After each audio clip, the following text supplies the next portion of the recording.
Get ready to hear some noise tonight. You're just seconds away from Let's Go Blues Radio.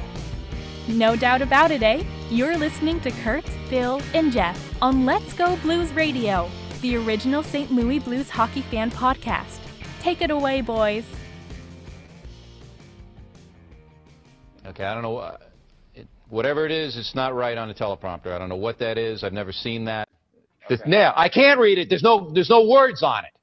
Sure. There's no words there. I can't do it. Okay. We'll do it live. Okay. We'll do it live. Do it live.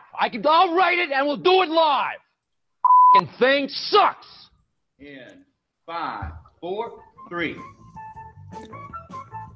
Welcome to Season 6, Episode 22 of Let's Go Blues Radio. We are live on Thursday, April 5th, 2018. This is franchise episode number 125 all time.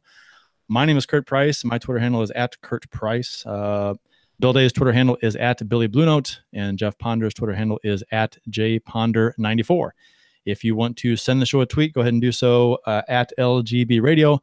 And we'll try and read it live on the air. If we have time later, we'll open up the show to listeners to talk some of the hockeys, and go to letsgoblues.com/radio and click on the join button later on in the show, and we'll let you know when that happens. We'll also post it on Twitter as well, on the Twitter feed. So then that's @LGB Radio on Twitter. Gentlemen, how are you guys tonight? It's a dumb question. Yeah. Angry. Yeah. Angry. Bill's getting angry. Only one response that can be given at this point. Disappointed is another.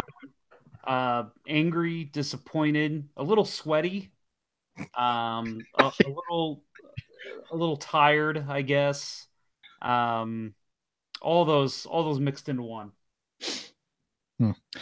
I think I tweeted out earlier today that it was different for me because it was I've been pissed off and frustrated and disappointed after losses before, but last night was weird. It was oddly personal last night. It was just like they had let me down to an extreme that was not I didn't think was possible. It was reminiscent of, and it has to be done at least once a show, the Yzerman double overtime goal. Oh, here it is. Well, at least we got that out early. Got it out early. Yeah. It's out of the way. Last night, about it. You guys want a hard tease? Here's a hard tease. I yelled something last night, and it's the first time that I have yelled at a hockey game, at a Blues game, at my TV in the middle of the night, and I don't know how long. I yelled something, and you know what? I'm going to tell you what that something was when we're going over the game. Do I need the censor button? No? You might need it then. We'll see. I'm going to get suspended from YouTube again. No, can't have that.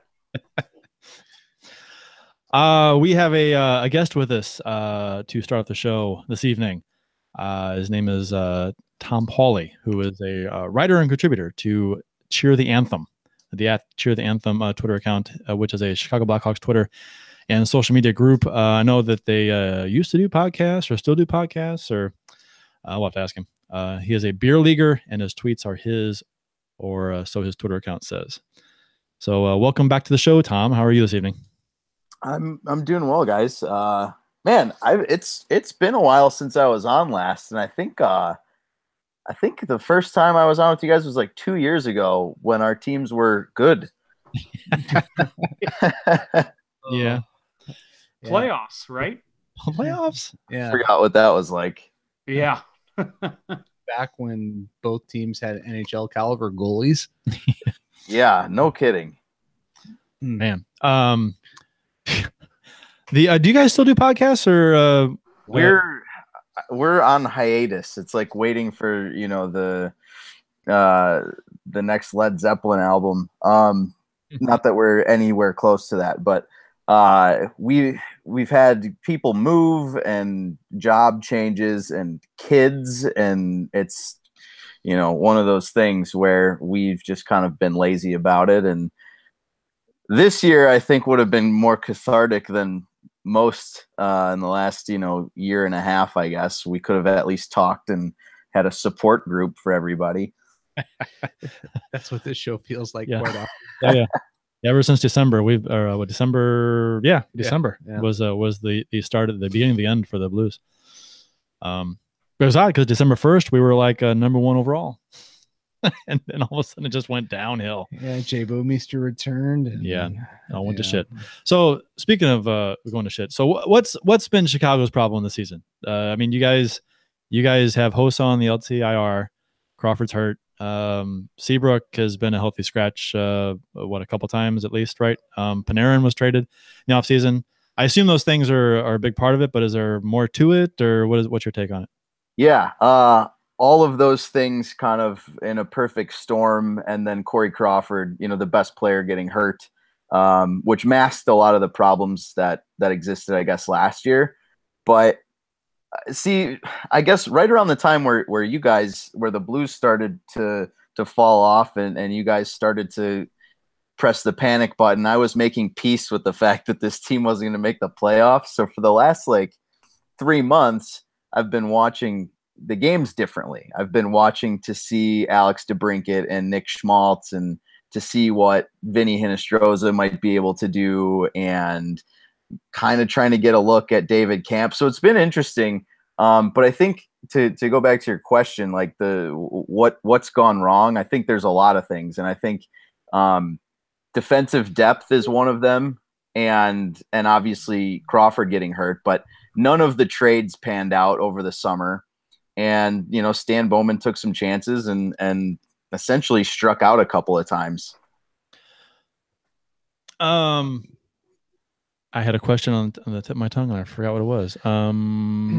Did it have to do with Brandon Saad? No. Panarin. Well, I asked about I'm Panarin. Oh, I want to talk about Panarin a little bit, because when Chicago moved him, he was always a guy that I was like, man, I wish we had him, because Tarasenko mentioned, hey, we should try and get Panarin, and before he was taken by the Hawks, and but we didn't. And then when he was moved, I'm like, oh man, they moved Panarin. And so, I mean, was that a trade at the time that you were a fan of, to get Saad back to play with Taves, or was that something that what was your take on the trade? I think I was just lukewarm, because I think at the time I was like, okay, Brandon Saad is probably going to get you 60 to 65 points. And if he has a good year, he's going to get you 70 or, something in that range. And he can play with Jonathan Taves. This could work out. Plus, we get another goaltender in the system that's young and in Forsberg, and that might be of help, because we just moved Scott Darling. And, you hate to see Panarin go, but I think the thought process at the time was like, you've got Saad for a couple more years. Panarin has one left. He's going to get paid in the summer. So, let's try and keep a youngish player around as long as we can that has some good upside. And boy, has that not worked out at all. Anton Forsberg stinks. And I don't know what's been going. Brandon Saad just hasn't. He's got 35 points this year, which is fine if he's making $2 million and plays on your third or fourth line in a cup year. But he's supposed to be on the first line, and he hasn't looked like a competent top 6 hockey player all season. Because he had a great start to the season. Yeah, did, right? Great first game, right? Yeah, hat trick, right? Hat trick. Yes. Yeah, we're thinking this is great. This is exactly what we wanted back. He's riding shotgun with Taves. We're cruising. And granted, I mean, he's shooting like 6% right now or something. Like he's getting in the offensive zone, but it's hard to say it's just bad luck, because he doesn't look like the same old kind of physical dominant north-south player that we've seen for such a long time. Someone else that they brought back this year was, kind of a bringing back of the old boys, was Patrick Sharp. And I think the Blackhawks knew, that they weren't getting the Patrick Sharp of old. But how has he looked this season? And has he even been a shell of his former self at this point? I guess it's not fair to say he's been awful because I guess, the signing was a lottery ticket. You pay him $1 million. He's 36. And, if he's healthy, maybe he can score goals. I didn't like the signing in the first place, but I understand the thought process. He has not looked like the Patrick Sharp that we're used to seeing whatsoever. He's basically been awful. He's been scratched a number of games. I think a couple games ago he played under 10 minutes. He can't do it anymore. He can't move. And then I will say this though, against Colorado the other night, against Winnipeg, the Scott Foster debut game. That was awesome. Yeah, he looked like his old self. It was crazy. He had a couple of shots. He had a couple of scoring chances. And then, you see little spurts, like even last night's game, the penalty with 2 minutes left. Like he had a little bit of a burst over the blue line. He got another scoring chance, but 29-year-old Patrick Sharp probably scores there. 36-year-old Patrick Sharp goes down a little easy. So this offseason, Sharp, Martinson, and Glass are UFAs. But seemingly everyone else is there's a couple of RFAs, but everyone else is under contract. What do you want Chicago to do in the offseason versus what do you expect them to do? It's hard to expect much because they're up against the cap, and guys that you want to see moved and you'd like to see moved, like a Brent Seabrook contract. Even if you had to eat money or something, he's got the full no move clause. It's really hard to say that the Hawks are going to be able to kind of wiggle out of this. I think the likely magic that Stan Bowman can pull is to somehow get rid of Artem Anisimov and just kind of get rid of a 30-year-old with 2 years left on his deal who really doesn't fit in with the Hawks style all that much. He's kind of big and slow. He doesn't win any face-offs, and so I think they'll try to move him and see what they can do to get Schmaltz kind of solidified in that second line center role. But I don't feel like the Hawks are going to acquire anything.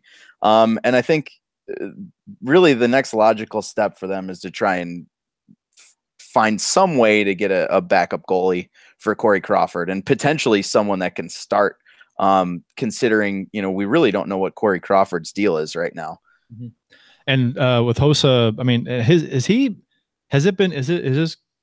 haven't said his career is over. It was rumored to be over. I mean, it's got to be over. You think so? Okay.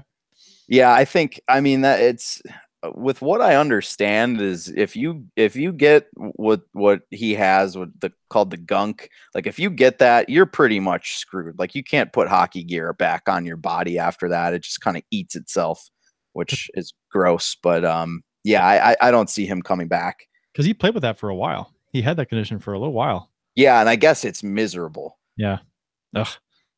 So I guess just to bring up the UFAs, I guess I don't see the Hawks making a big splash in the free agent market. I know they're going to have some money, but I can't see them shelling out for like a John Tavares or anybody. And I think they're pretty well set on up front at forward. They just don't have any defensemen, and they're all under contract for next year, and they need a goalie.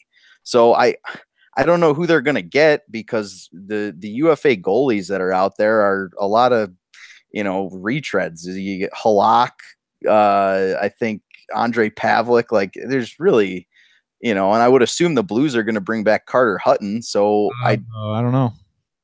I think a lot of people are thinking they're going to let him go. Really? Yeah. And because Husso, they have a guy called Husso in the minors who a lot of people want to, I wouldn't be surprised if he gets a backup role next year if he plays well. And you have to remember, Tom, that the Blues, every decision the Blues as an organization make about goaltending is the wrong one. So of course they're going to let Carter Hutton. Hey, it's not just goaltending anymore; it's everything. Yeah, but goaltending is the blueprint, right? I mean, he mentioned big and slow for Artem Anisimov. That's perfect for the Blues. Right, I know. They tried to get him. About to say, Stan Bowman should be calling up Doug Armstrong right now. Well, see, Jake Allen's it should be a backup goalie. So you guys want him? We'll give you him. Yeah. Him for Anisimov. There you go. I was talking to my dad about this today, and I remember, and I wanted to ask you guys about this. So I'm glad we got on the Jake Allen discussion here. I remember when he was coming into the league in 2013, he played, I don't know, a game, and I was thinking, wow, that guy's huge. That's what the goalie situation is going to be like in St. Louis, and oh God, what is this going to be like?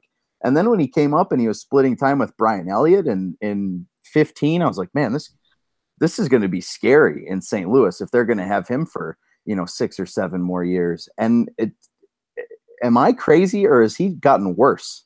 No, You're spot on. Yeah, he has never come around. He'll look like he'll play like gangbusters for a few weeks, but he will play like ass for 2 months. And which last year he played horrible for a month and a half, and this year was 2.5 months. And he has a brain fart that lasts months, seemingly every year. It's been 2 years in a row now. It's January, February. He forgets how to play as soon as the calendar changes. And I think Blues fans, us included, are just tired of it, because it's this season. If we didn't have Hutton playing lights out in the middle of the season, we'd be way out of it. I mean, he when this team wasn't scoring goals, he's putting up the best GA and save percentage in the NHL, and he's getting some wins. So I don't know where we'd be without Hutton to save the day in the middle of the season. But then Allen came back when Hutton got hurt, and Allen was fantastic for he won like 9 out of 10, and now horrible again. I think one of those wins was against the Hawks last month, like in March, and I was at that game. And that hockey game, much like I thought last night's game, was one of the worst games I've ever seen, and 2 bad goalie performances. It was JF Berube and Jake Allen just giving up howlers all night long, and then of course the game went into overtime. And I was thinking, watching the game yesterday, it seemed like deja vu. That DeBrincat goal against Allen yesterday was just like, I'm just so shocked that keeps happening. Yeah. Are you shocked that they keep letting it happen? Because at this point, I don't think anybody in St. Louis is. No, yeah, well, that's the thing, right? Like, I'm not watching every Blues game. I feel like I watch enough, but I just, like, something in me looks at him, and I'm like, why does that happen to that guy? He looks like he should be a player.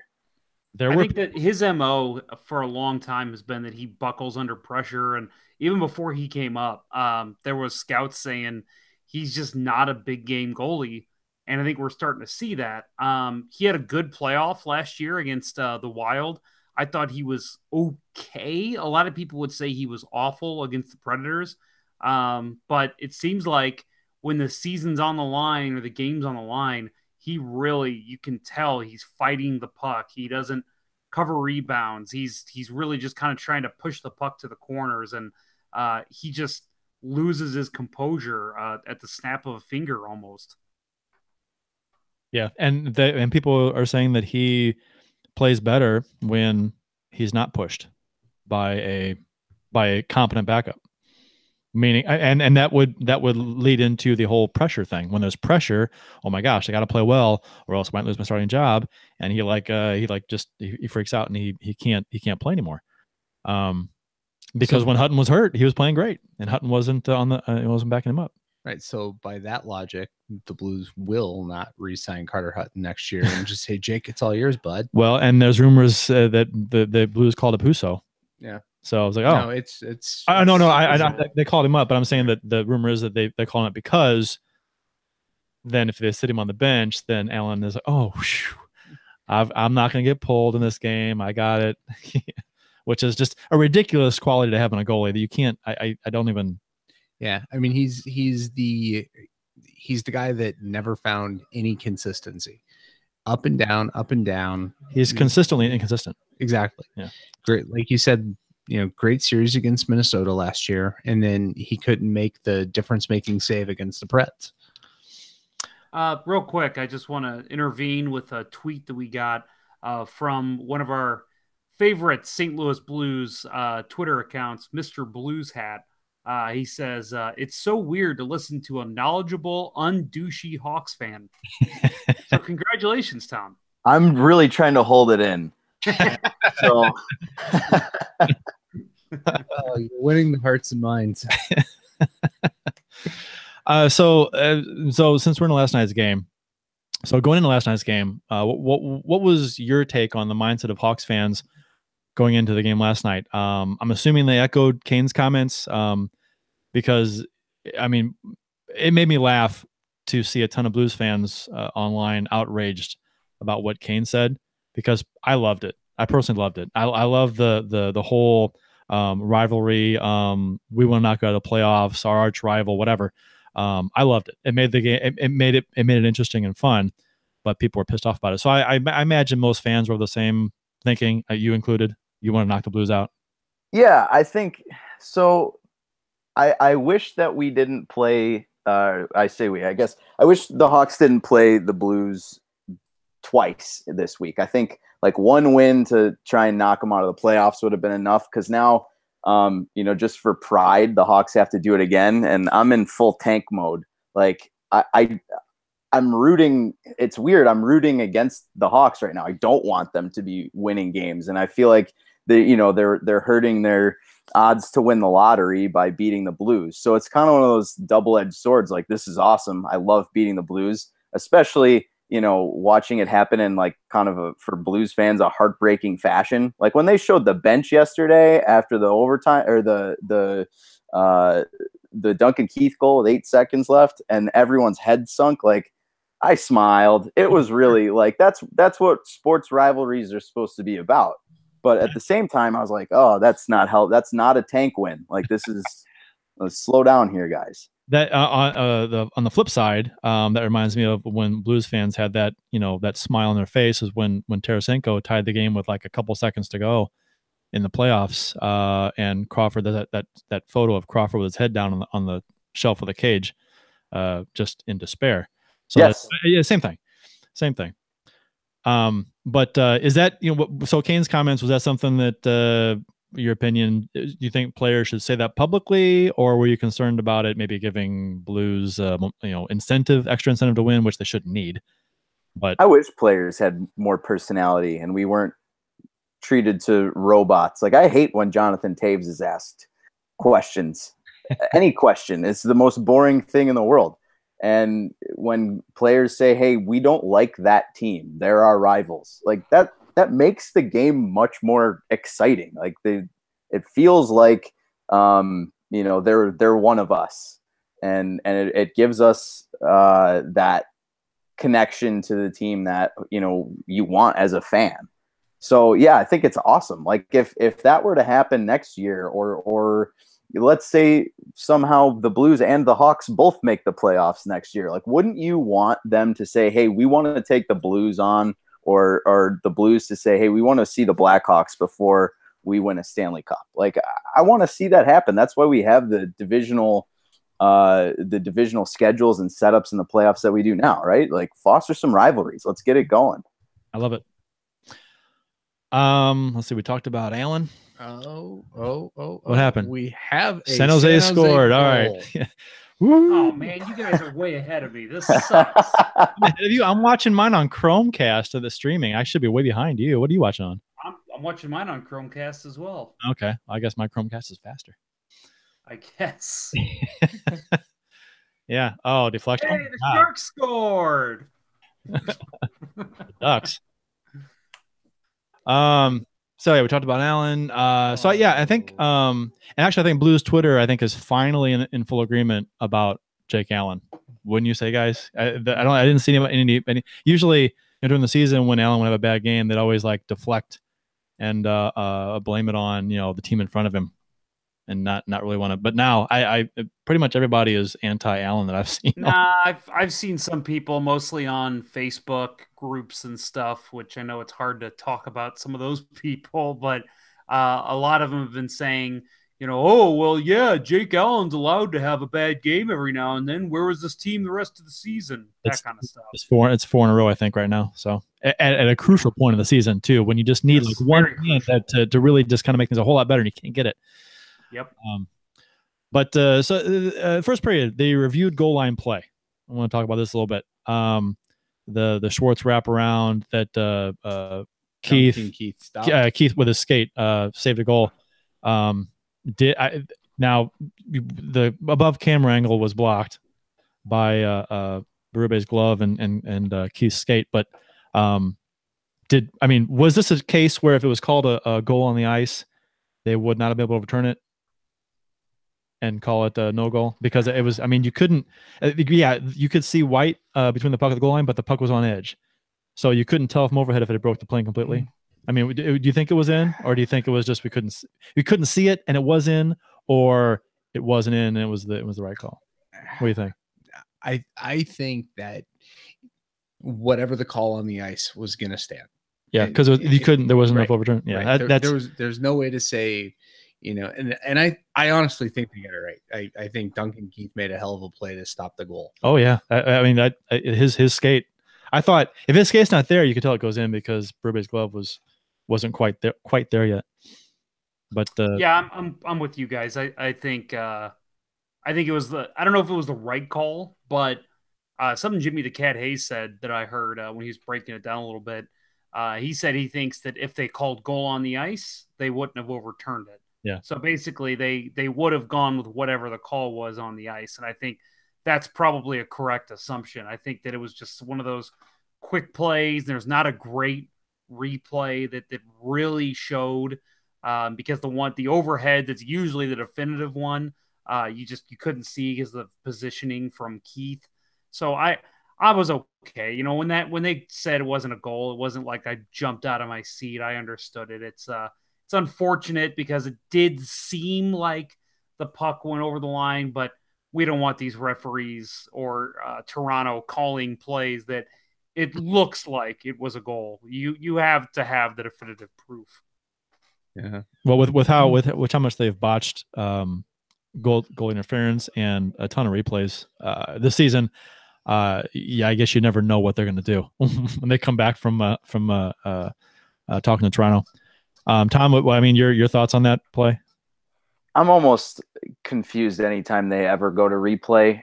So my first thought, I thought it was a goal. And then I think, I agree with you guys. I think if it would have been a called goal on the ice, I think it would have stood. You know what? At this point, I have no idea. And I think, honestly, like using the goal line technology in soccer might be helpful here, where, something is in the pucks that you use where you could tell, like, hey, this definitely crossed the line. You don't really have to rely on good camera angles anymore. Right. Yeah. Something, the puck goes across the line and then that triggers the light that goes on behind the goal. Yeah. Aren't there smart engineers that can do something better than cameras from 50 feet away? Yeah, I don't know how they couldn't do that. I guess that doesn't. These seem to be fairly simple to do. My only thing with that, I think, would be the cost. You got to imagine putting some type of, because that's the thing people say. Well, put a chip in the puck. Yeah, but then every single puck that goes out of play, every puck that's lost. You know how cheap chips are, though. Chips are cheap. They're not. You can get a little.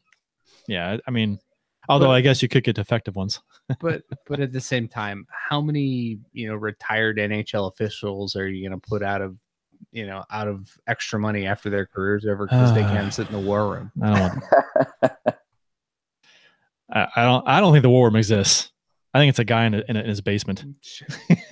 It's the inconsistency of the call. There's probably just some random guy they call. It's like phone a friend. Yeah. On Who Wants to Win. It's Colin Campbell just like hanging out having a beer. They're not calling Toronto. They're calling a random phone number in Canada. Hey, what do you think of this play? Yeah, I'm watching the game, eh? It's on Cherry's kid's house. So Tom, predictions for Friday night, and should the Blues get in the playoffs, they would face Nashville, and so 2 predictions from you for tomorrow night. And if the Blues should get in the playoffs, they'd face Nashville. Give me a prediction for that series, since you guys faced them last year in the first round. And you can frame it as, will the Blues score as many goals than the Blackhawks did that series? That's a good question because we can't score with it. Yeah, that's pretty good. Okay, Friday night. Here's how this is going to go. Friday night is the one more shift for Stan Mikita, and his grandkids are going to be, doing the whole lap, and they're going to do a pregame ceremony for Stan Mikita before the game. It's also what the season ticket holder section we sit in refers to as Lexus night, fan appreciation night. So everyone gets a Lexus. Typically on those games, the Hawks lose in some terrible fashion. So if I had to venture a guess, it'll be something like 4-1 Blues, and it'll be like a disastrous goal against that either Berube or Forsberg gives up in the first period early. The Hawks make it 1-1, and then the Blues cruise in the third period. All right. If the Blues get into the playoffs, I don't think they get past Nashville. Well, I that's probably the consensus with almost everybody. Will it be over in 3 games? I think they could win a game. I think it's a 5-game series, probably. Okay. Yeah, that's actually better than I think I would pick, to be honest. Okay. You guys, I don't know. Do you? I'm so uncomfortable seeing Nashville as the best team in the Central Division. It's so strange, and I've been kind of like riding the Winnipeg Jets train, since I knew the Hawks were going to be out of it, and I still watch Nashville, and I just wait for them to be the Nashville that I'm used to seeing, and they're just so good. Yeah, I know. Yep, I dislike the Nashville strictly in a sports rivalry sense. I don't like them. So I root for the downfall. But so yeah, I'd rather see Winnipeg go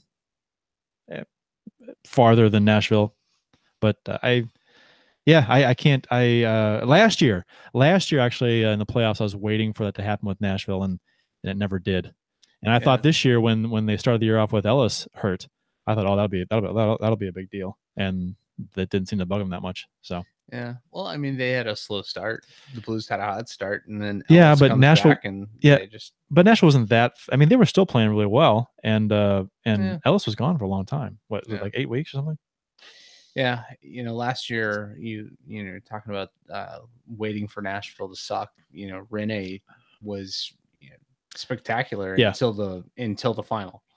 And then he kind of came back down to earth for a couple games.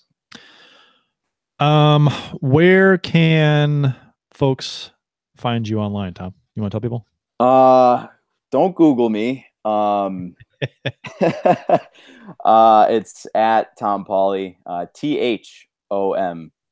THOMPAULY. Some bot got the regular spelling of my name. So you can find me there, and then obviously a collection of thoughts from a couple of us at Cheer the Anthem. Mostly, I think at this point it'll be making fun of the Cubs and being distraught over the White Sox being bad. So you can find us there, and who knows what we're going to be doing in the off season or while the playoffs are going on. You hear that, fans? He's a White Sox fan, not a Cubs fan. So give him a little love on that. Thanks, guys. And I just want to kind of ask you one more thing. So you said you think the Blackhawks are going to be okay, possibly. Let's go ahead and get this prediction out of the way now. Are they back in the playoffs in 2019? Yes. I think next year, they're the third best team in the Central. Okay. They made me look foolish. I had them going, I think I had them winning the division still. Oh, God. I thought they'd still be a good regular season team, but they'd crumble again in the playoffs. That's what I had. You said the Blues were going to win the division. Oh, that's right. I think I had them finishing second. Yeah. Well, you know what? Man, I was way off. If Corey Crawford is healthy, it's possible. But, there's so many deficiencies. So we'll see. If he's unhealthy, I'll have to come back on and amend my prediction. The Blues are going to be interesting next year because there's a few guys in the minors that have a shot at possibly making this team kind of blue chippers. So that'll be interesting to see if the Blues can fit them into the lineup if they play well. Until Mike Yo says, I don't like kids. And I don't like kids, so I don't have any. Yeah. But so I mean, so that'll be they may have a different look. I know they're probably going to try and unload a contract or two if they can, like every team.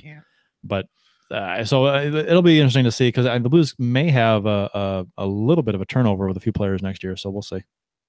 All right, boys. Yep. Well, thanks for coming on, Tom. Appreciate it. Always fun. Thanks for having me. And, I guess good luck if they sneak into the playoffs. I'll send you guys some luck. I like you guys. Okay. Well, cool.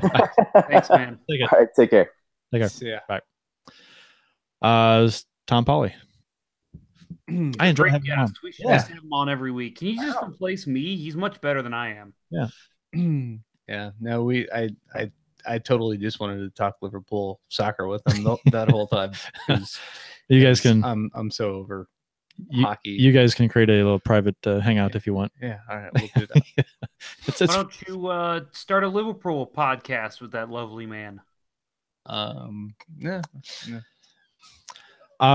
So we've talked a lot about last night's game already. Would you guys say that the four goals on Allen were all soft? Just to. Yes. I mean, were they all stoppable, Jeff? You thought the fourth one was? No, I mean it was a good shot, but out of all of them, out of all the goals he gave up last night, the game winner, for one, I expected it, and I did too. I was so sad. But that was the least for which he should have been responsible. I think that's more on Yo and the player selection. Well, how is it that you're on a penalty kill at the very end of the game and you've got your best penalty killing forwards and your best penalty killing defenders sitting on the bench? Yeah, I know. It was Bortuzzo was out there. Yeah. I don't have that much of a problem with Prego being out there, but Bortuzzo being out there bothered me. Yeah, I no kidding. The fourth goal was the least stoppable given up in 3 years. The least stoppable of the four. I thought it was so stoppable. There were no Hawks in the shooting lane whatsoever. It was two Blues players. They're trying to block the shot when it's a shot from way out, and if they just don't try and block it, I mean, Allen should see it and should make the save. The save. He was a little, he lost his confidence and he was super deep in the net. Yeah, well, and you see players just diving over themselves trying to block the shot, which I get. But if they had known that there was nobody in the shooting lane, you let your goalie see the puck, and he was partially screened on that because I do wonder, honestly, because I know I've had situations where my goalie's having a rough night. I do whatever I can to not allow shots. You have to think there's some of that going with the Blues at that point. They're thinking, we can't let a shot through. There's no way. Sure. I mean, we've played in games where our goalie's been fighting it, or the goalie wasn't any good, of a sub goalie or something, and it's like, okay, we gotta block everything we can, and Tom was saying, he said it was just a bad hockey game. I said I agree. I tweeted last night. I said this is just bad hockey. Last night it was a bad hockey game. Both teams played like ass. They didn't play very good. I mean, Allen was terrible. The Blues in their own zone were terrible. The Blues, the ice looked terrible, which probably contributed. It made the game look worse than it probably could have been. What was it? 57 shot attempts in the first two periods and only 20 shots on goal, and just that's ridiculous. They had to be from the camera from down from the length of the ice camera on one of the chances that Tarasenko had. And he was in the top of the slot, and he just let a wrist shot go, and he put it like 5 feet wide. Yeah, it was just like he tried to go he didn't have a lot to shoot at, but he tried to pick a corner, and he missed by a lot. Yeah, and it's like, good God. I mean, the puck may have been on edge because the ice was terrible, but still, I think that the team hit a bit of a critical mass when it comes to fatigue in the Vegas game, because I thank God I was not home. I was buying a car Saturday, so I did not see that fucking Phoenix debacle. But to me, it seems like they're physically and mentally fatigued, and that Pietrangelo is exhibit 1A when it comes to that. Just mental mistake after mental mistake, and I that's why I just, maybe Tom's right. They make the playoffs. They could steal one game, but there's no way. I don't even beating Nashville. Yeah, and I don't even care that they'd be severe underdogs against Nashville, because they would be. I don't care. There are a number of people that say, you know what, I'm rooting for them to not make the playoffs now. Like, I don't get that mindset, because I mean, if you want the team to be as financially sound as possible, you want the team to get the revenue from the playoffs. You just do. And if you want the team to spend to the cap in future seasons, you want them to try and earn as much money and make as much money as possible, and making the playoffs will help. So that's a huge part of it for me. I'm like, okay, yeah, we're not playing good hockey. If we win, we're going to squeak in, and we're going to play the President's Trophy winner. So, and I don't, but that's fine, because then, okay, the team's going to make a little more money, and that may help. That may make a difference in signing a player or not down the road. So, Curt, you're right, but I think the thing that people are thinking about in this the flip of the coin here, is that if we've talked about this, that for some reason NHL teams, when they're looking back at their season when it's over, they say, well, hey, at least we made the playoffs. More than half of the teams make the playoffs. And I know you agree with that. That's not really a great accomplishment. No. But they look at it as an accomplishment. So when Tom Stillman is evaluating the decisions that are being made, he says, well, at least we made the playoffs and I got a little bit of that revenue.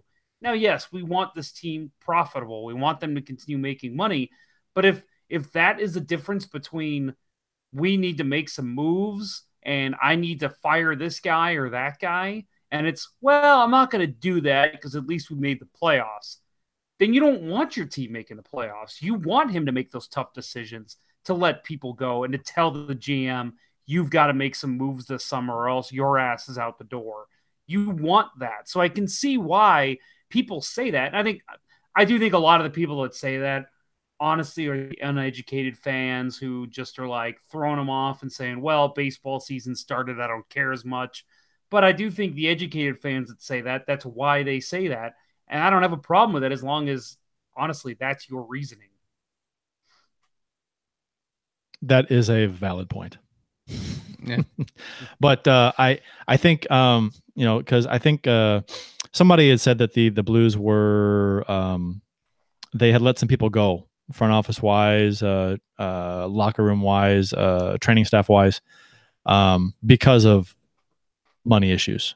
So that's just what I read some people saying. I don't know if that's actually true or not, so don't take that for whatever. But so if money is that tight where a few people are being let go for whatever, then maybe it is motivation to actually make the team better, fire some people to actually get to the playoffs so you can make money. I get that. But as of right now, I think making the playoffs would be, I'm going to root for it. That's all I'm going to say. You want to make money? I want to make, we don't have to get into this discussion, but you want to make money. You stop handing out contract extensions like they're candy, to where guys like Jake Allen, who, by the way, his extension hasn't even started yet, is going to be making big time. He has 3 years left on his contract. Yeah, no, the extension kicked in last year. Okay, well, either way, he's making way too much. He's making way too much for what he's got. So they get that, and then guys like Bomeister, which we've talked about a ton. We don't need to go into that. And then two, the fact that they're hiring these front office guys like Martin Brodeur, Brett Hull, putting them in these roles that they've never had before. And I don't know what they're making, but they're not making $40,000 a year. You can't just keep shelling out money to these guys so you can say you've got Hall of Famers in your front office. Well, who gives a shit?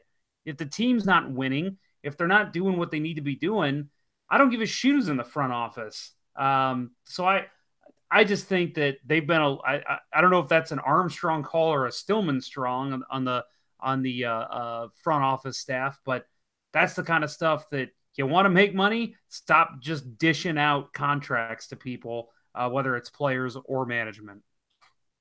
That was last night's game was the first regulation loss this season when the Blues when leading after 2 periods. So there's that. They picked a good time for that to happen. Jake Allen has allowed 149 goals this season. That's the most since Grant Fuhr's 193 goals against during the 96-97 season, where Fuhr played 73 games. Allen has played 58. That's bad. Yeah.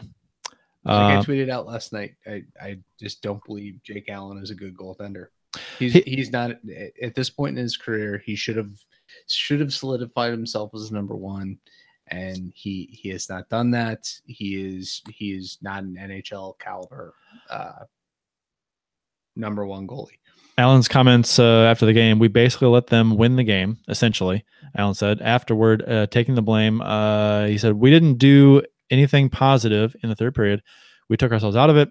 We didn't have the right mindset going out in the third. We thought it would be easy. What the who thought it would be easy? Well, that's got to be, that can't be true. That cannot be true. That has to be something that the players just say as a soundbite to the camera because they don't have an answer. Because if that's true, how many times this season have they said that? It's like, why would you think this game is going to be easy? It's your arch rival. Kane came out and said they wanted to take you out. Why would you think they were going to like lay down for you? Which they played like the Chicago played terrible. So I mean, it's not like they really came out like a house on fire, but the Blues are bad too. So I don't that comment is either bullshit or if it's true, that is pathetic. That doesn't make any sense. Yeah, I mean, no game is easy. I've said on this show before, there are 31 good teams in the NHL. I mean, the Vancouver Canucks are a good team, and they're going to give you their best effort. So saying that a game you thought it would be easy, that's, like you said, it has to be him just, I don't know what to say. I'm just going to say this. It's the first thing that popped in his head. He wasn't prepared. It's like that has to be it. It's like saying we let our foot off the gas. That's a stupid thing to say because I don't think players do that. I think you may play differently with a lead, but I don't think taking your foot off the gas. I've always hated that. Yo's comments about how he is confident that Jake will rebound and play well on Friday night. So before it was known that Husso was called up, there was some questions of whether Hutton should play tomorrow night. And Yo commented, Yo implied that Allen would be back in net after the game. So I'm like, oh, really? What makes you think that Allen is going to rebound? I don't. What gives him that impression? I have no idea. The only thing, and this is something Jimmy the Cat Hayes said, and it kind of makes sense, that maybe Carter Hutton was rushing himself to get back. I mean, he didn't look good in the Arizona game. Maybe he's not 100%, and they just had him back there because they're like, well, we'd rather have this experience than somebody who's never played an NHL game before. So maybe that's why he's been backing up so much. But I mean, because that's the only way those comments make sense. The fact that Mike Yeo, without going home, without thinking about it, without having a morning skate, without meeting with his team, he comes out of that game and says, yeah, Jake Allen, who was by far our worst player on the ice, is going to play the next game, a must-win game, basically, at this point. And at must-win, but you guys know what I mean. Right. And at the time, I mean, we assumed Hutton was healthy, 100%.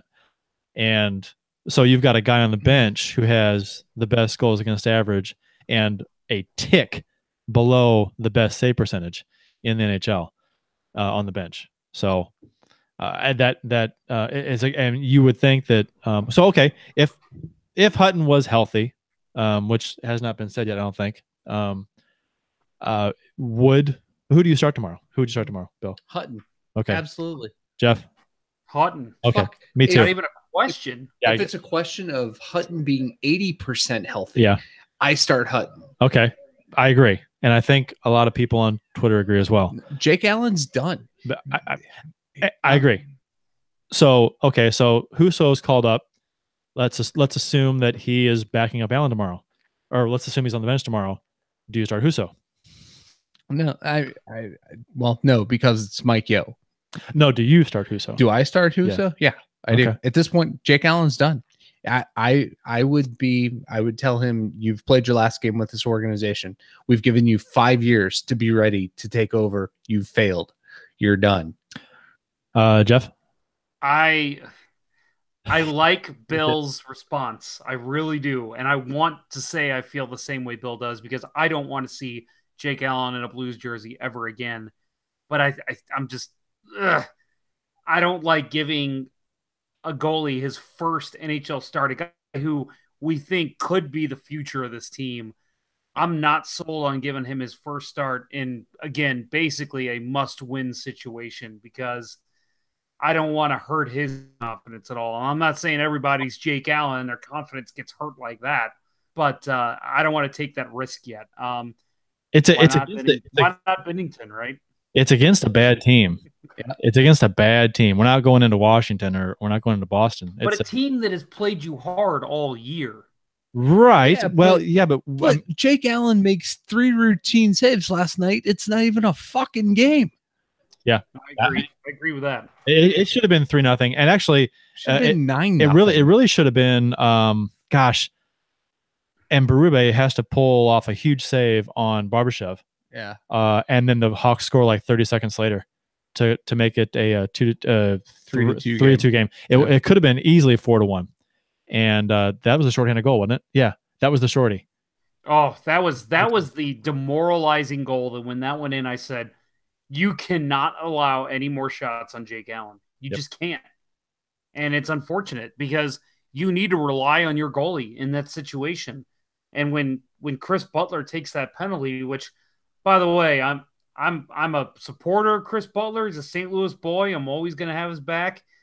But man, that guy does not need to be playing right now. Oh, that give somebody else a chance at this point. He has not looked good every game. Where is fucking Jake Wallman at this point? You know, or who was the guy that played in the Phoenix game, or the Arizona game? I'm sorry, I keep calling him Phoenix. The college free agent that we signed. Oh, Rinky. Yes. Yeah. Yes. Yeah. I mean, well, you know what? We Butler. Well, actually, Butler had to contribute to the loss as much as everyone else in the game. Okay. So he had to mishandle, to have that horrible turnover inside his own blue line, and then take a holding penalty. And then that led to which obviously led to Keith's tying goal with 8 seconds left. That just shot me in the heart. I heard somebody slightly defend Butler that, that he shouldn't have turned the puck over, but you have to take that penalty. Oh, yeah, I guess maybe. Well, my argument on that. Now, I'm not saying that he knew the Hawks were going to score, but with the way Jake Allen's playing, I would almost have rathered they score that goal there, and at least the Blues have 2 minutes to tie the game up. Right, that's a good point. But you know what? You don't get to say, well, Butler had to take the penalty. You don't get to say that because he caused the situation to start with. You don't get to say, oh, it's okay that the penalty was taken because he had to, because he had been alone. Yeah, but Butler caused the turnover in the first place. It's his fault. Anyway. You want to take a break for a happy NHL love fest moment? Okay. So the Sedins. Have you seen this? They're retiring. They're retiring, and tonight. Oh yeah, tonight. Henrik sets up Daniel. Daniel scores his 22nd goal of the season at 33 seconds from Henrik. Wow. It's serendipitous. Twitter is melting right now with this. Oh, the alien twins are gone. Yeah. Goodbye. I cannot wait until they're not playing anymore. I hate those two. The players talk about how great guys they were. That's fine. I think they're annoying. They're annoying, and they're at least Henrik. That guy used to, when he was in his heyday, he used to slash and hook like anyone else in the league, but he never got called on it. And it annoyed the hell out of me. Okay. So playoff scenarios. I got some playoff scenarios here. So it's we were kind of poking fun at people for not knowing the scenarios and which they were like getting the basic stuff wrong, but it's actually kind of complicated because of the ROWs and 3-point games and the possibilities. So I got a few of them here. I'm going to run down. And so if anybody's listening, pay attention. Quiz after and double check me. I'm pretty sure these are right, but double check me. And if I missed any, let me know. Right. Trivia tonight will be based on this. Right. There will be a test. There'll be a quiz.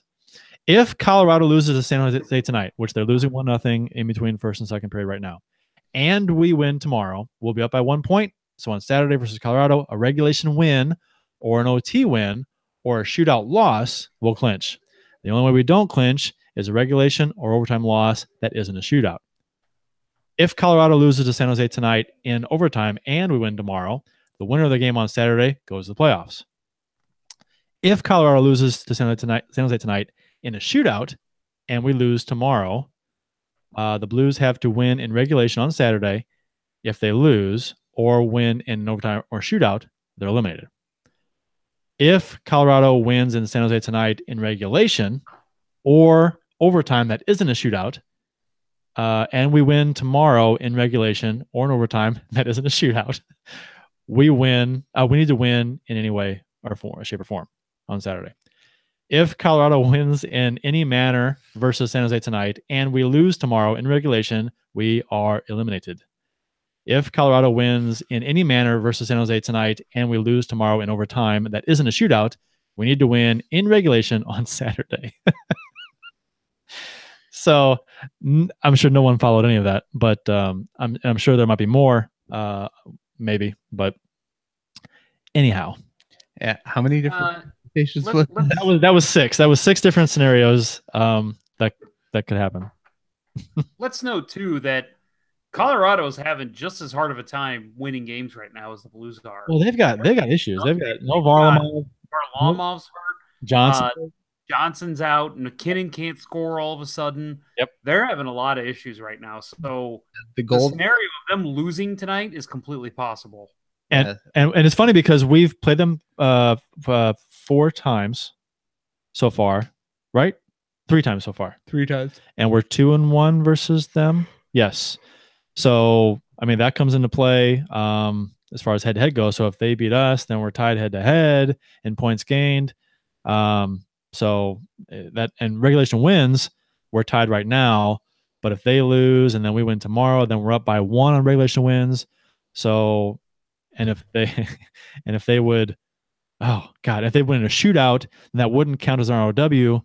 And if we tied them, oh God, it's just a mess. Yeah. So, well, the goal they gave up tonight, it was in a terrible, terrible attempted block shot by a Colorado forward trying to get out to the point. It deflected. I thought it was a beautiful deflection. Way high. I mean, you can't tuck it much more up in the upper corner. Yeah. So hey, your beers of the show. Are we starting the show now? We're starting the show now. Hold on. Let me hit record. You ready? All right, here we go. Oh, fuck you. Wait, let's call Tom back. I didn't hit record. Yeah. You son of a bitch. You son. We won't have a show this week. Yeah. So our beers of episode number 125. Season 6, episode 22. Bill is empty, but what were you drinking? I drank Shirley Extra Citra Pale Ale because, you know, it's a good summer beer, and I guess I got to get ready for summer, right? Jeff, what's your last beer in the fridge? My last beer that I had is also empty. It is the New Belgium Fat Tire. It's just a nice Belgian ale. It's funny because I noticed this as we were going live. This is a Colorado beer. So what does that tell you about omens, I guess. I think Kurt's you need to. the only one that's going with the St. Louis beer. I know, and I think Jeff, maybe during the show you need to break the bottle. Yeah, that's a good idea. Maybe I'll do that. Yeah. My beer is the brand new Bud Light Orange. Have you seen this? The Bud Light Orange? I've not. I'm telling you what. It's they're making it for summer, and I like it. I do. I mean, I don't want to. I don't. With so many other beer options out there, I don't drink Bud Light and Bud Select anymore because there's so many better things out there. But this doesn't taste like Bud Light. Yeah. You want to try it? No. Okay, it doesn't taste like Bud Light. It's so for the Bud Light haters, there are a lot of them out there. It doesn't taste like it tastes like, and the orange is strong, and I think of wow, this would be a fantastic summer beer, float trip beer, Lake of the Ozarks beer. It would. So, just saying. All right, hey, you guys ready? I would like to know if you're rating your wife's beer. Or he says, rating your wife's beer. My wife's beer. I don't have a wife, so that if I did, I'd be more than happy to. And you know what? Have you had Mr. Yingling, which is the East Coast Budweiser, by the way? Now available in Indiana. Is it? Yeah. Oh, they're not. Yeah. So he's a Yingling fan, but I'm not sure if he's a fan, but he's been drinking it. I'm not sure if that's a. Are you guys ready? Here you go. Here you go. And wow. Nice. Did that sound like it went everywhere? Yep. Maybe it did, and maybe it did. Where are your dog and cat? Mr. I lock them out. Don't worry. Right. Mr. Blues Hat, try the Bud Light Orange. It's not bad. Or just take Kurt's word for it. It's if you want a light summery beer, it's what it is. I mean, it's not tons of flavor or heavy. It's okay, whatever. I'll stop. Today's Blues history, courtesy of the @STL Blues History Tour account, April 5th, 1966. The NHL granted the St. Louis franchise to a group led by Sid Solomon. The Blues name was born on this date, April 5th, 1966. April 5th, 2000, the St. Louis Blues clinched the NHL's President's Trophy in a 6-5 win versus the Calgary Flames. I remember that game. I was there. That's one of the best games. Well, most enjoyable games. Jeff, you weren't there. There was what? Go ahead. I'm too busy in here. Yeah, you're too busy being a dick, which I'm used to. No, I remember that. I went to that game, and somebody had a 4-goal game that night. I'm gonna have to look that up. But I remember it was on Calgary, and I remember this guy next to me just going, "That guy probably hasn't had 4 goals his whole career." Savard. Yeah, that memorable game. Savard had 4 goals. It wasn't Mark Savard, was it? Mark Savard. Wow. Yeah, he was a good player. What the hell is that guy talking about? April 5th, 1986. Bernie Fedorko recorded 100 points in a season for the 4th and final time, his 3rd straight, in a St. Louis Blues 7-5 win versus the Chicago Blackhawks. And don't remember that one. I don't either. That was the Miracle Monday Night Miracle game. Yep. Year.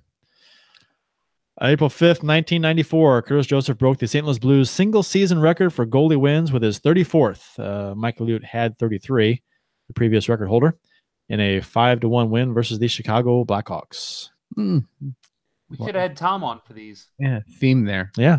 Blues finishing out the season against the Hawks. Yep. So that was and there we go. Jeff, did you find any social media fails? I did. If you scroll down there, you should see them. Oh, I've got the different one open here. Let me see here. There we go. See, Blues social media fails. First one. Oh yeah, you go. There. I put on there because you guys seem like you. Well, Curt, you seem like you were against starting Husso tomorrow night, but apparently I was wrong. I don't think I gave my opinion. Man. You know what? There's two schools of thought going through my head. If you start Allen tomorrow and he lays another egg, that just kind of gets the ball rolling even more to think that the team might want to go another direction from Allen next year. So that there's that. But I really and to be honest, I think starting Huso, yeah, it's a big game. It's not a must. Well, it depends what the Sharks, what the Avalanche do tonight, whether it's a must-win game or not. But Chicago's a bad team. I mean, if this is the middle of the season, and you bring him up, start him in Chicago. I mean, they're not a good team. But yeah, it is in Chicago too. So I'd start him. Like I don't know if I was forceful enough in my opinion, I would start him no matter what. You know, we haven't broken him yet. Maybe it's the first step in breaking him, but I would much rather give him the opportunity to win and win in an important game early on in his career. And you know what? I think the team will play good in front of him. I really do. Yep. I think they would bust their balls even more to play in front of him. Because you put Jake Allen in net, he gives up one softy kind of goal, and the team's going to deflate. Screw it. I play him. Why not? I mean, he can't. I mean, you never know what you're going to get with Allen. And if Allen does allow 4 or 5 goals tomorrow or plays bad, then it's going to be like, well, I wish we had started. So I think let's fine. Let's do it. I would do it. If and I'm sure it's going to happen. If Allen starts and if he gives up a goal, I don't care if it's questionable. If he gives up a goal in the first 10 minutes of the game, yank him. It's not the smart. I don't think it's starting Huso is not the smart thing to do, but I think it is the passionate thing to do. I see your point. Like I said earlier, I could completely be on board with that. But something else to think about, again, to play devil's advocate, you got to think of this as a GM too. On a team that is not going to buy a player out, you sit Jake Allen tomorrow, no one is acquiring him for the next 3 years. No one. There's no way. No one's going to take him. If you start him tomorrow night and he plays well, and even if they end up missing the playoffs, not even well, but decent, you still might be able to get somebody to take a flyer on him. But if you sit him tomorrow, you're admitting this guy is not worthy of being an NHL starter. That's a good point. No one is going to take a chance on him in the summer. And I don't expect the Blues to start him if he's backing up Allen. I don't expect that at all. I'm just thinking what I would like to see, and I'm kind of like I'm throwing my hands up saying screw it. I'm just tired of Allen. That's my mindset, and I get what you're saying. That makes complete sense, Jeff. But I think at this point, I'm just like, you know what? I want the Blues to do something crazy and interesting, and he can't be any worse than Allen was last game. So that's where I'm coming from. Wait, the Blues do something crazy and interesting. Okay, here's an idea. Let's put Saboka and Berglund on the second power play unit. Oh, wait a minute. That's not crazy because they're veterans and we trust them. I think uncommitted. How do you pronounce it? Uncommitted Catalan. Yeah. Replied to my beer of the show with like the perfect gift for that. I love it.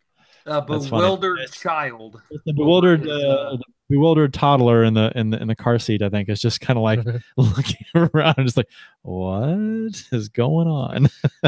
Mr. Blues Hat, talking about what we were just discussing. He says we still don't know Hutton's status. Also, if he's hurt, why the fuck has he been backing up?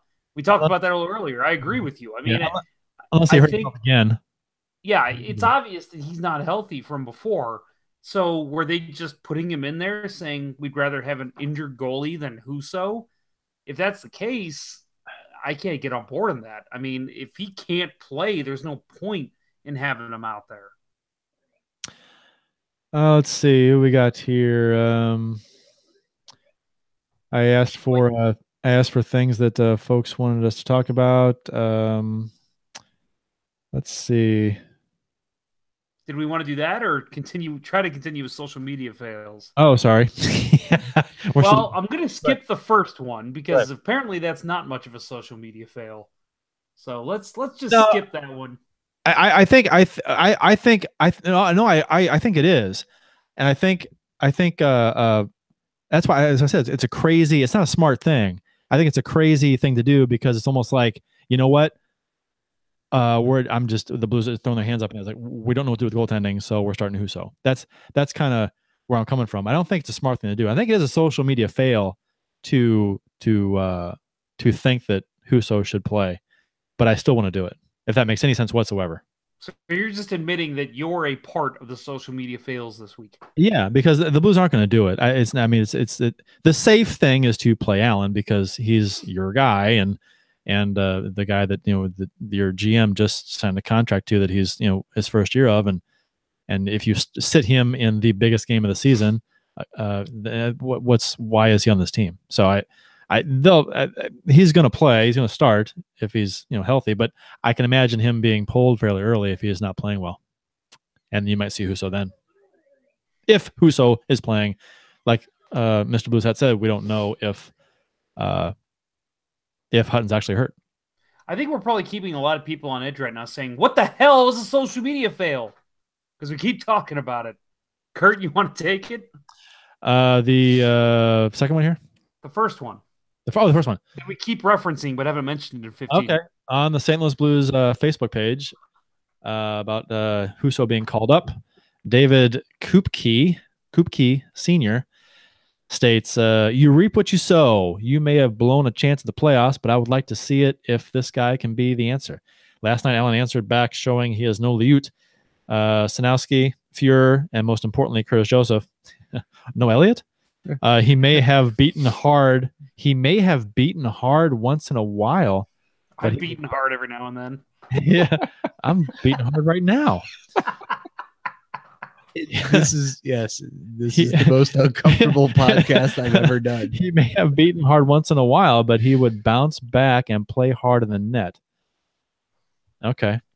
So let me pause here.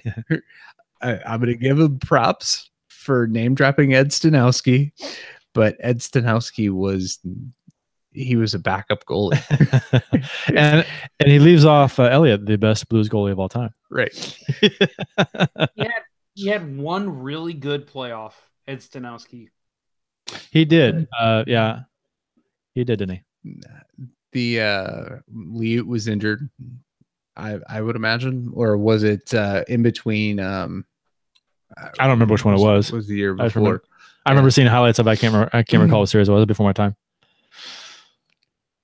Who wants the second one? I'll take it. All right. I was not a fan of this one. So basically, I guess her name's Sarah on Twitter. She wrote a post, I think it was late last night after the game. And it was just, all it said was, and her Twitter, if you want to follow and possibly see some more social media fails, she is SAR Sings 27. She writes at St. Louis Blues. And I refuse, and all these are in all caps. I refuse to allow negativity affect my belief in you. I refuse to lose my faith in you. I refuse to doubt what the players can truly do. I refuse to give up cheering and rooting for my team. I refuse to accept defeat until the final game. Altogether now STL. Good for you, I guess, but again, we've mentioned this on the show before. If you are so affected by negativity on this team, don't get on social media.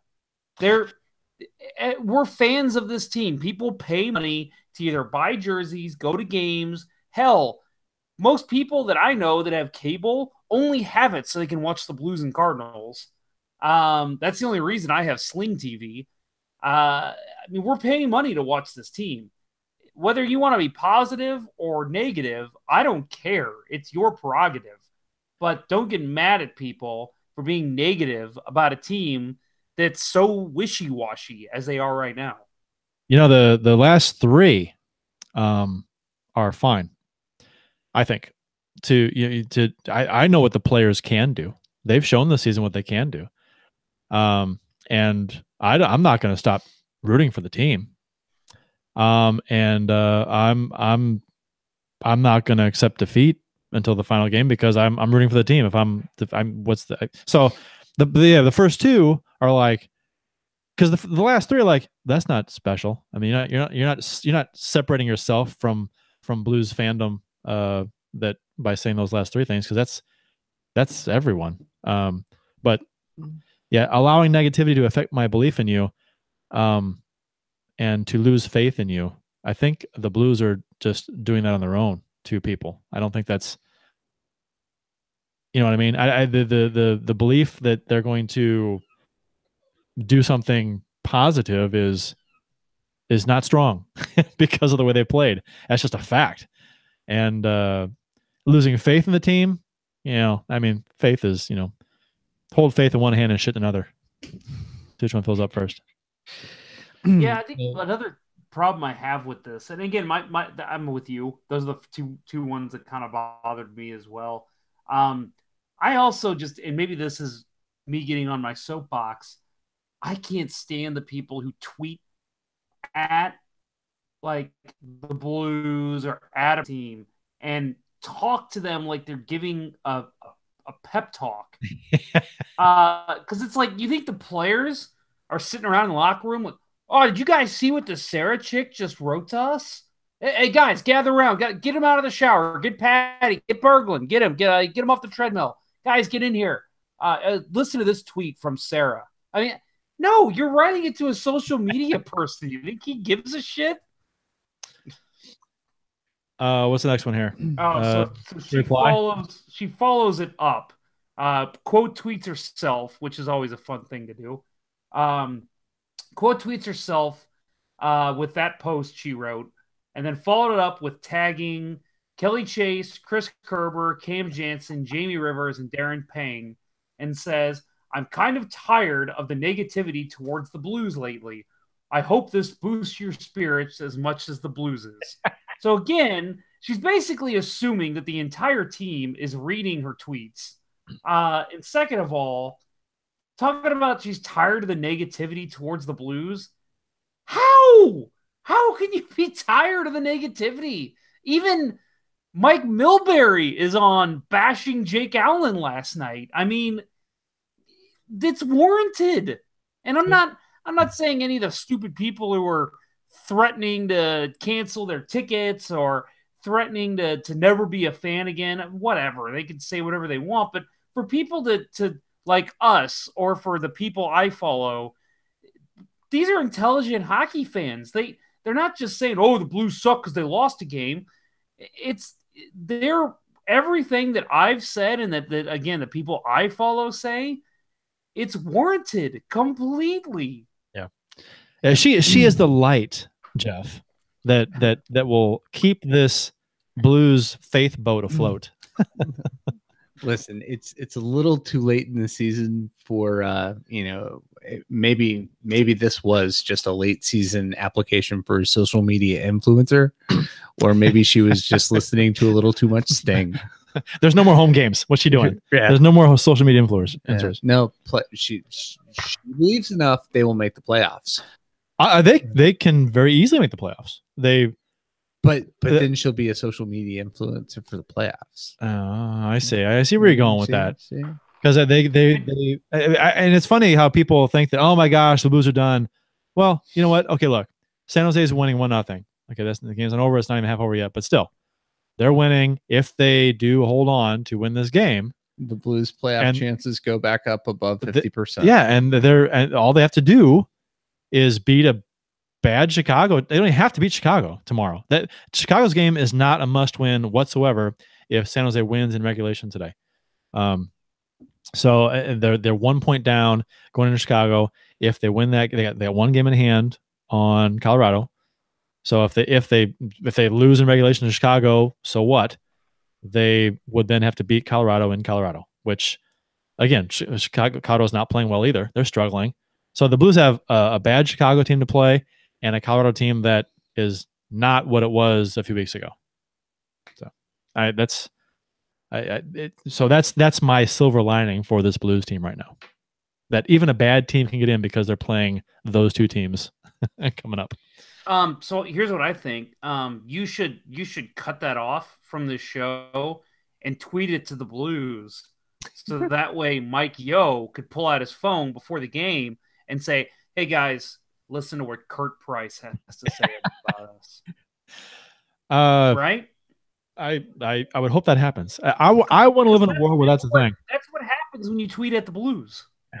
and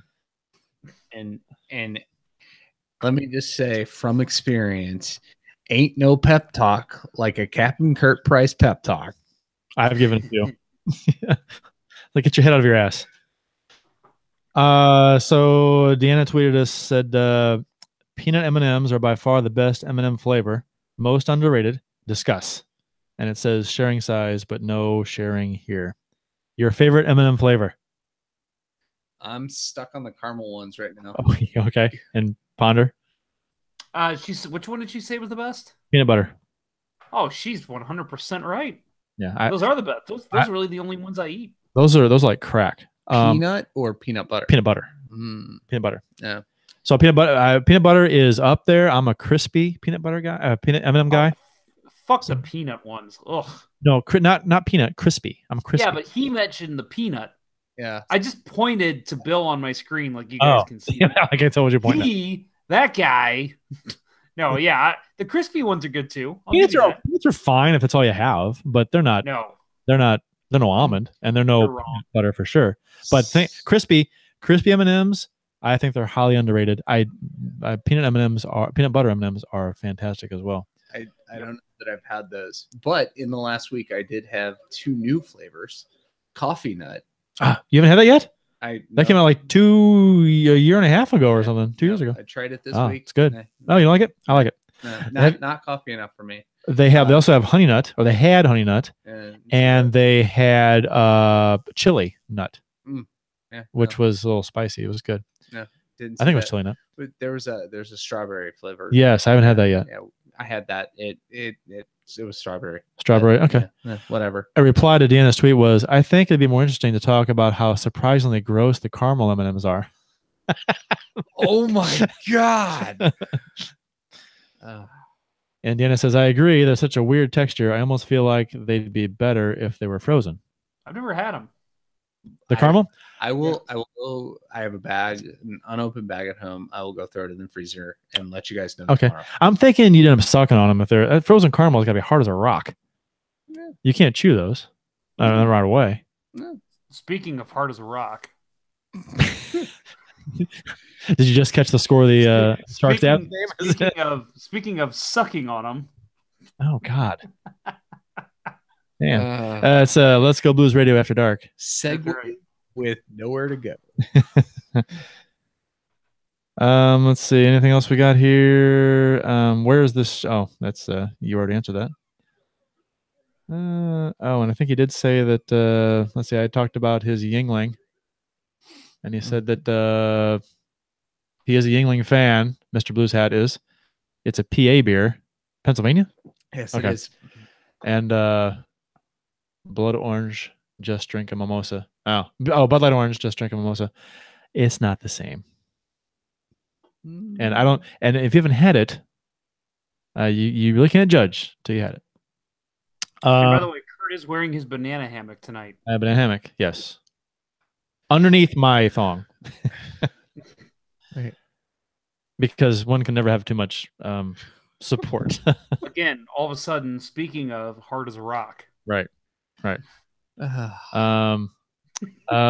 Brave the Wild tweeted us and said that, as Jacques Lemire would say, there is no doubt.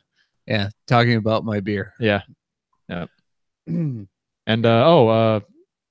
Chris from the San Jose Sharks podcast, the Teal Town. Yeah, Teal Town.